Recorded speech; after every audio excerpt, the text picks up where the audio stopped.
This is Chicago's Morning Answer with Dan Proft and Amy Jacobson on AM 560. The Answer.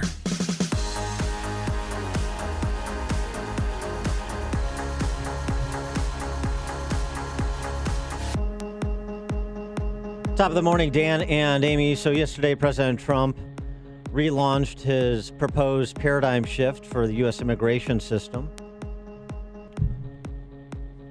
outlining it. Our proposal is pro-American, pro-immigrant, and pro-worker. It's just common sense. And the plan includes adding, some border wall, but mostly a shift in the merit-based system. And this is what he was proposing. And he wants to attract educated and highly skilled workers to America. He wants them to pass a civics test, get points based on age, ability to speak English, and education in any job offers. Did you say merit? Yeah. How dare you say that condescending word? But I want to just say something about the word that they use, merit. It is really a condescending word. Are they saying family is without merit? Are they saying most of the people who have ever come to the United States in the history of our country are without merit because they don't have an engineering degree? Certainly, we want to attract the best in our to our country, and that includes many people from many parts of society. And again, if you want me to, I'll quote Ronald Reagan.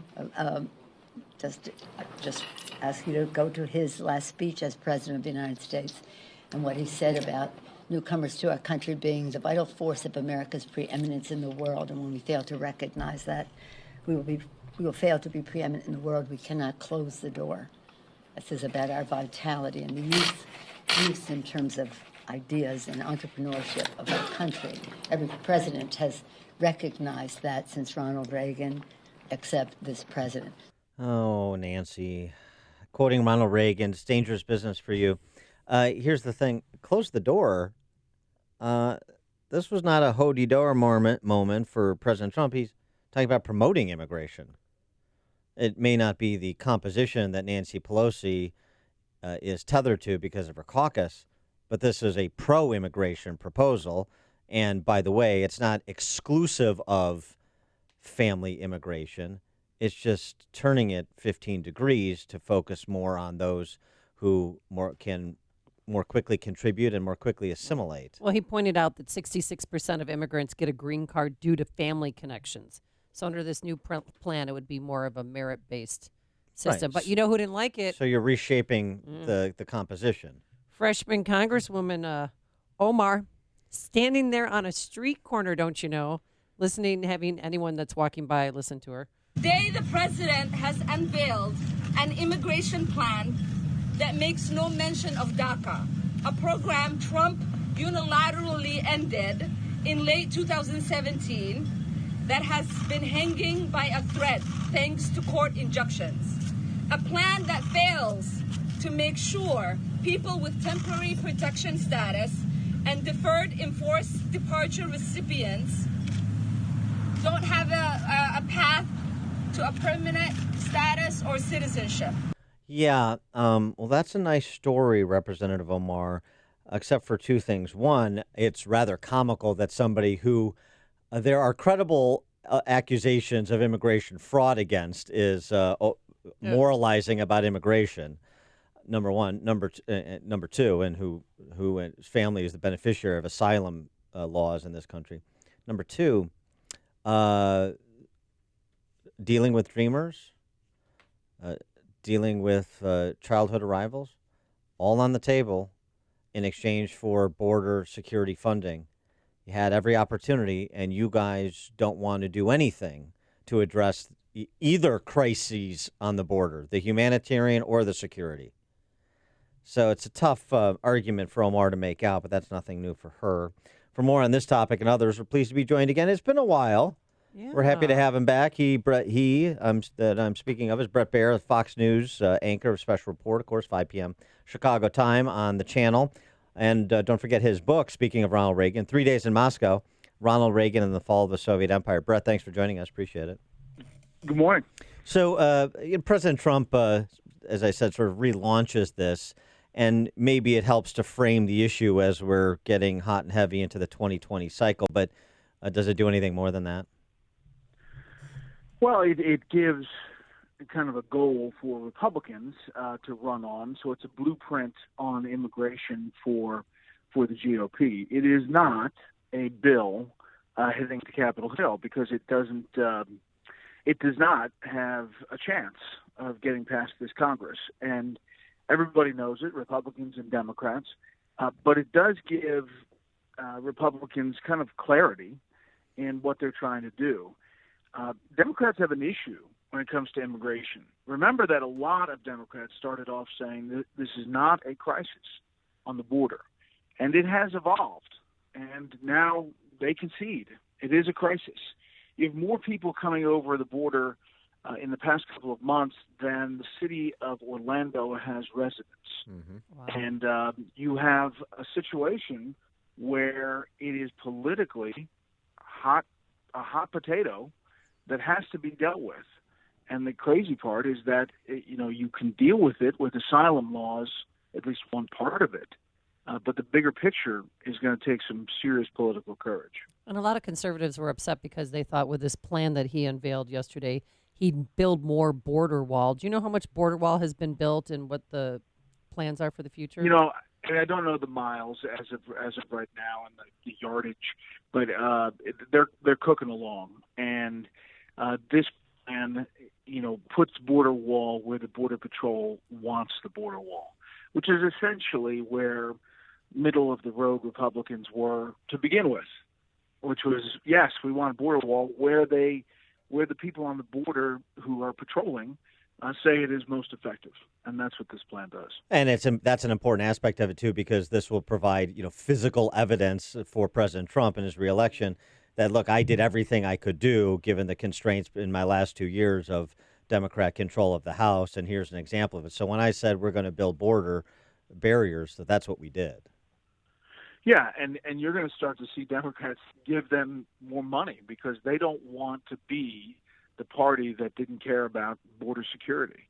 Now, it's an interesting play, Now, the flip side is it seems to me that Republicans have a problem on health care, health insurance, that Democrats have on immigration.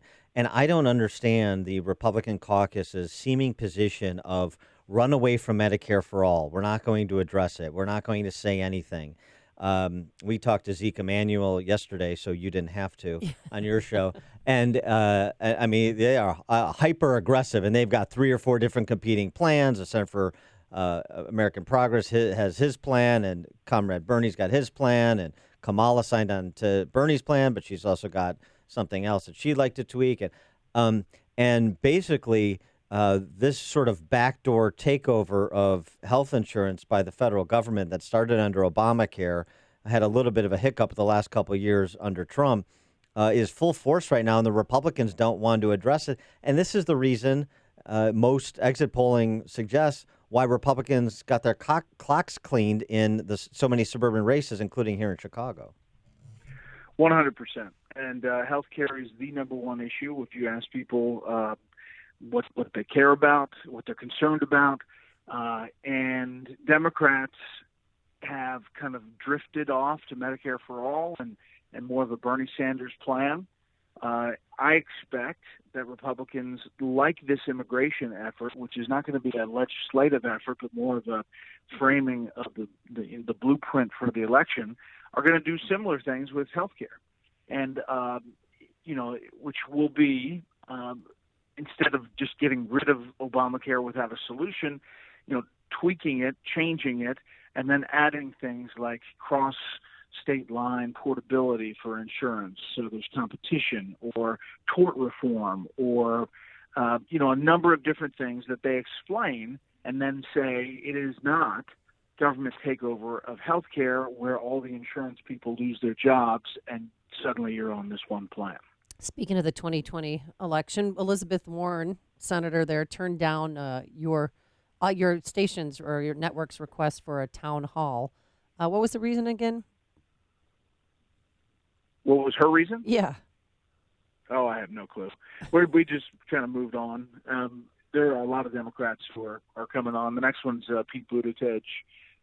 this weekend with Chris Wallace in New Hampshire. So we've got our plate full, and we're welcoming all those who will come on. It's a lot of eyeballs, and it's a lot of fair questions that they're going to have to take at some point or another. And so literally have not focused on that. Yeah, you and It's a Martha. missed opportunity for her. I think it was a dumb move on her part. Well, you and Martha McCallum, that was a good one with Bernie, and you endured his Fox sniping, but it was that was good. And and frankly, I mean, if you did a town hall with every Democrat, you wouldn't have time for any other programming on Fox News Channel. So I mean, you should be thankful that some people don't want to do it because then you still have a show and you're not just doing town halls.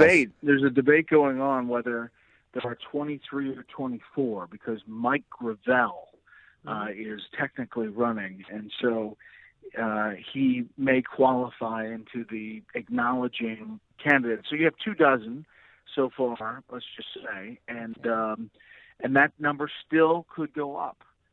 For this debate in June, I've moderated debates. It's tough. It's like spinning plates. You got to make sure it's fair with all the time. You're gonna have 10 people on stage at a time, randomly selected. So you could have Joe Biden standing next to Andrew Yang, standing next to Eric Swalwell, if they qualify, and you want to make it interesting, you want to make it compelling, you want to make it substantive. God bless them. It's going to be a tough road. If it's Andrew Yang and Joe Biden, make sure to ask the circumcision question, because I think that would be a great debate between the two of them. All right, on a serious note, getting back to some travails within Republican ranks, where are Republicans on the Hill in terms of President Trump's ratcheting up the trade war with China? Is everybody still in the camp, or are some people starting to get a little jumpy? Well, I think there's people getting jumpy, especially people from states with farmers who are really taking the hit. But now a lot of different companies are taking various hits. The issue has evolved. I mean, at the beginning, when the candidate Trump talked about it, Republicans thought he's crazy. He's going to levy tariffs. This is nuts. Now, as you've seen this kind of battle with China continue, it's more like, wow, I hope he gets the right deal. I hope it's as good as it should be, because China has been taking advantage of us.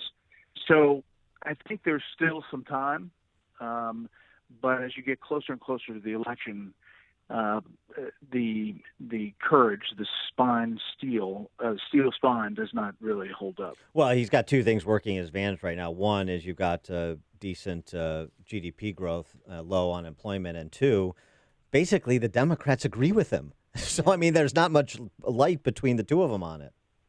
Yeah, if he didn't have a churning economy, though, there would be more howls. And, I think it's the same issue about the deficit and debt. Remember, we were just 2 cycles away from Mitt Romney and Paul Ryan campaigning in front of a debt clock on different campaign stops. Now you don't hear it from either party. The economy's churning and everything's, moving forward. But if it wasn't, there would be another kind of howl about tariffs and a howl about we're going to become Greece. And it's still 18 months to go before Election Day. That's right. He is Bret Baier, host of Special Report, of course, 5 p.m. Chicago time on Fox News Channel. His book, 3 Days in Moscow, Ronald Reagan and the Fall of the Soviet Empire. Bret, out in paperback now. Out in paperback. All right, very good. Just came out this week on paperback. Don't you get more royalties for the hardcover? Yeah, I do. That's so buy the high cover. Bret, Bret's a friend. Buy the hardcover, for goodness sakes. Bret, thanks so much for joining us. Appreciate it. We'll see you. Take care. And he joined us on our turnkey.pro answer line. This is the morning show more Chicago radio listeners are choosing. This is Chicago's Morning Answer on AM 560. The Answer.